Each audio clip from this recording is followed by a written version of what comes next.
What's up, everybody? Welcome back to the Post-Gazette Sports Now YouTube channel. She is Abby Schnable. I'm Noah Hiles, and we're here, as we are every Thursday, to give you some college sports talk. While, the spring college athletic season is in full swing, the talk for pretty much all college media outlets right now is about the NFL draft, which, if you're watching this on Thursday, it is later tonight. The first round of the NFL draft Thursday evening, then rounds 2 and 3 Friday, and the remainder rounds on Saturday. A lot of local talent will hear their names called in rounds 1 through 7. Some Panthers, some Nittany Lions, some Mountaineers, and some Whippeal guys as well. The Steelers have a lot of picks. We've been covering it for the past months, really. Abby, before we get started, I just got to ask, and we've talked about it before on this show. This is your first time really working in a big football market where you've actually kind of had to cover football. What are you anticipating, I guess, for your first draft that you'll be covering? What do you expect it to be like? I don't know, just because. So I don't do a lot of breaking news, just in the name of my job title here. So it'll be kind of fun to get to try that for a little bit. Be a little breaking news reporter leading our Penn State draft coverage. I'm just excited to see how it all unfolds, just because I've never really watched an NFL draft. I've kind of kept tabs on it and watched the notifications come in.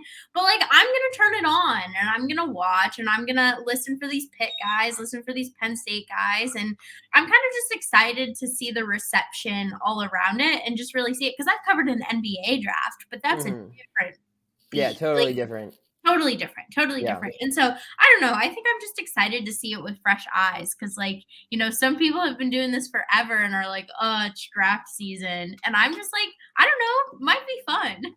It could be. I mean, yeah, it's definitely a unique thing to cover. We're gonna get right into it. Just a couple of conversation topics today, since we've already broken down, Pitt, Penn State on this channel, the Steelers, and everything. I thought it would just be fun to have like a draft day conversation.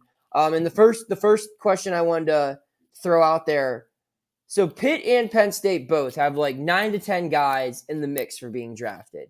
I wanted to ask you, as someone who will be working on our Penn State coverage, I'll be working on our Pitt coverage for the week.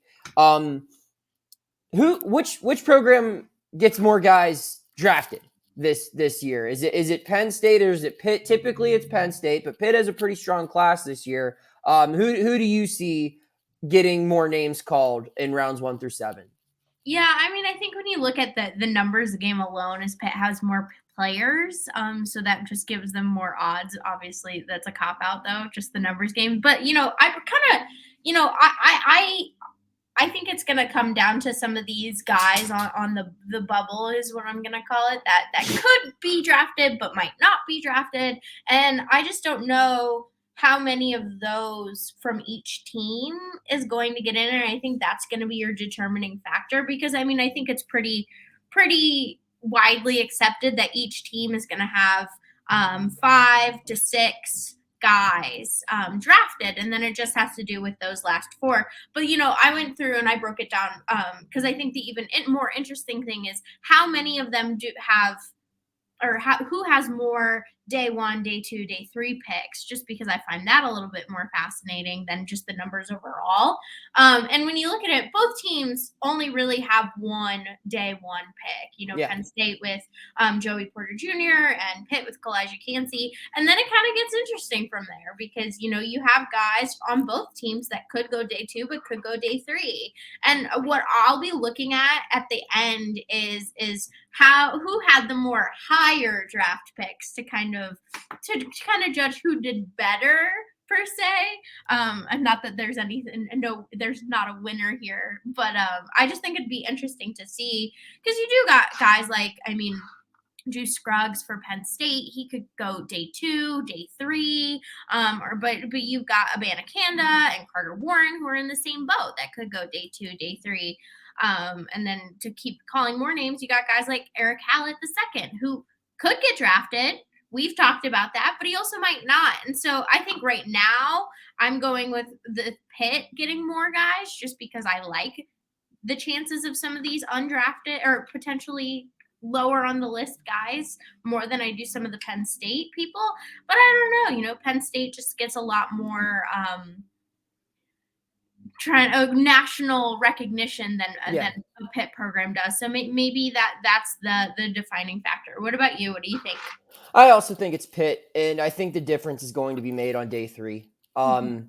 I think, like you said, both teams have a guy that will go in the first round. They'll both probably be drafted within, I think, 5 picks of each other. Joey Porter and Kalijah Cansey. I mean, I could see Cansey could end up being a top 10 pick still. I think he'll probably fall anywhere between like 15 to 30. And I think Joey will probably fall somewhere in that range as well.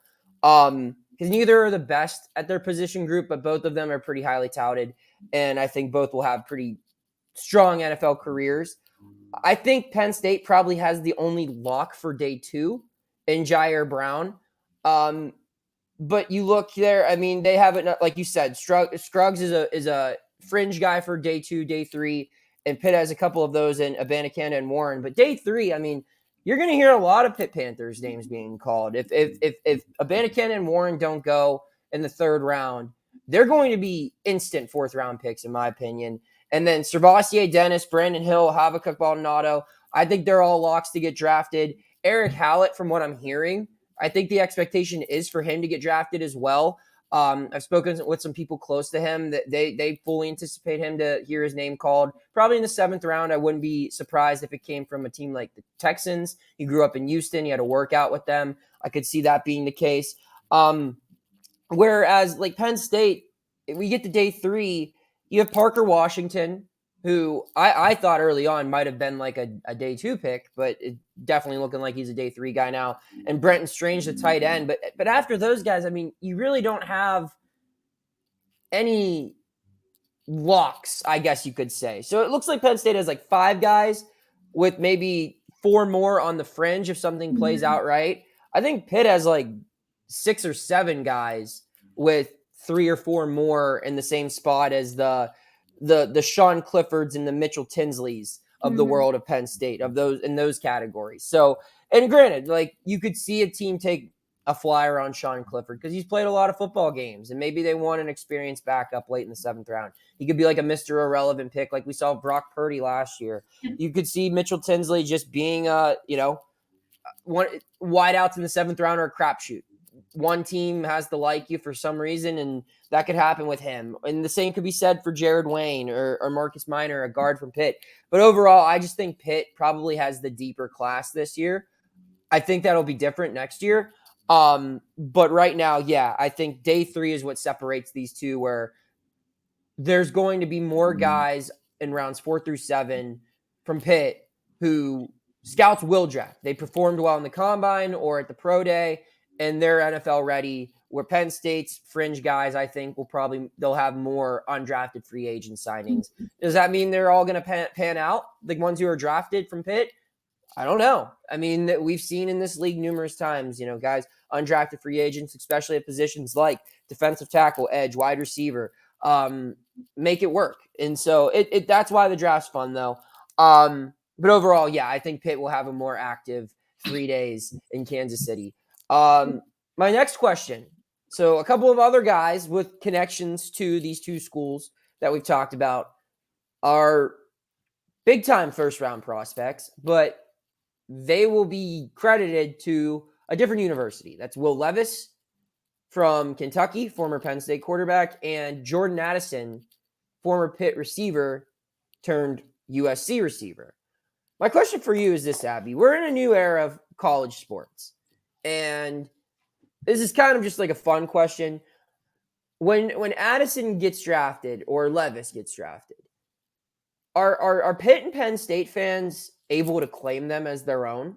Because I'm interested in thinking about this, because you're going to see this. I mean, you're going to see it a lot in the NBA and now a lot in the NFL too. I mean, next year when Caleb Williams gets drafted, is he a USC guy or an Oklahoma guy? Is he both? I mean, there's the current debate that exists with Joe Burrow right now, where Ohio State fans love to claim Joe Burrow, even though he never really did much at Ohio State. What's your take on that? Are Pitt fans allowed to? And I know that Pitt fans don't want to claim Jordan Addison just because of the way he left. But is the University of Pitt able to say, say 7 guys get drafted from last year's team and Jordan Addison? Is that 7 or 8 Pitt Panthers who were taken in this year's draft? So I think the Joe Burrow example is great to kind of go into how I've built my criteria for this. Just because, like you said, Ohio State didn't do much, but Ohio State fans love to claim him, and LSU obviously did a hell of a lot there. And I think that's my thing is if that player did well and did things like maybe it doesn't even necessarily have to be a majority of their accolades, but like if they got some accolades and did some things for Pitt, like Addison has done, I think Pitt fans can claim him. Yeah. I think the part where it isn't, you can't claim him, is if he didn't do anything. Yeah. And that's not the case for Addison, but there are guys like Joe Burrow who didn't really do anything at their first No, school. I'll add this though. Ohio State's big gripe is Joe Burrow graduated from the Ohio State University. So that adds validity to it. And it depends on what you mean did something, where Addison is a unique case because the bulk of his collegiate achievements occurred at Pitt, where he played one final year at USC and he didn't have the numbers or the recognition that he did receive at USC was because of what he achieved as a Pitt Panther. Absolutely. So it's a little different than Levis, where Will Levis was known at Penn State. There were a lot of people who wanted him to play ahead of Sean Clifford, but they stuck with Sean Clifford, and he left, and he went to Penn State, and now there's a chance he could be the first overall pick in this year's draft, which would be kind of crazy in my opinion, but crazier things have happened in this draft. So, yeah, it is interesting. Like, I didn't mean to interrupt your train of thought, but just, yeah, the legacy and how you get remembered or whatever, and this claiming thing. Like, do you take, like, are you, if you're a Pitt or Penn State fan, are you proud to see those guys go in the first round? I think absolutely. I think no matter what they did, sometimes it truly is they're a great player. They just aren't necessarily a good fit for that program. Like I think we see that in basketball a lot. Like some of these guys that are playing for schools and aren't really doing much, or just aren't getting the recognition. I think yeah, one you can think of is Greg Elliott. Obviously, did have a great career at Marquette. Mm-hmm. Marquette fans should claim him, but he was a key, like almost, I would consider him a star at Pitt.